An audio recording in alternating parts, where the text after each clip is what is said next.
High friends, good morning. Welcome back to my channel. तर आज मस्त बनवते नाश्त्यासाठी पोहे. आणि पोहे आमच्या इथं महिन्यामध्ये ना जास्तच प्रमाणात बनतात.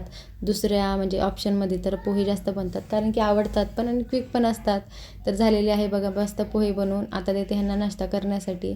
आज जेवणामध्ये बनवते मी दोडक्याची भाजी. तसं तर मला नाही आवडत, पण ठीक आहे, तरी मी खात असते. तर दोडक्याची आमटी आणि शेपूची भाजी असा जेवणाचा बेत होता आजचा. तर ते बनवलं. स्वयंपाक वगैरे झाला आहे. कपडे सुकवत घालते. आता सध्या एवढं खतरनाक ऊन आहे ना की 2 ते 3 तासातच कपडे छान सुकवून होतात, कारण की खूप जास्त ऊन आहे. आज आईनं लोणचं पण बनवून घेतलेलं, म्हणजे बरेच दिवस झाले कट करून तर ठेवले होते, पण काही मुहूर्तच लागत नव्हता. तर फायनली आज मुहूर्त लागलेला आहे. आता 1 वीकमध्ये छान असं मुरून होईल ते. तर ते मी बरणीमध्ये भरून ठेवलं.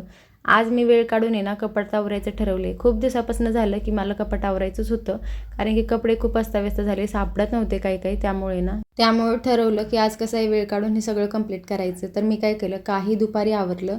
म्हणजे दुपारच्या पूर्ण वेळेला मी फ्री नसते, कारण की माझी लाईव्ह स्ट्रीम असते. तर मग दुपारी काय केलं आणि नंतर राहिलेलं काम आहे ना संध्याकाळी पूर्ण केलं.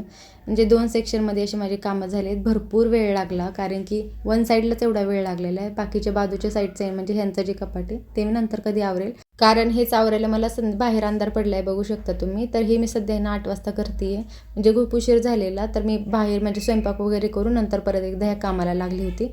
फायनली झालेलं आहे माझं पूर्ण काम कंप्लीट. सगळं आवरल्यानंतर किती छान दिसतं ना. तर चला भेटूया नेक्स्ट ब्लॉगमध्ये. बाय.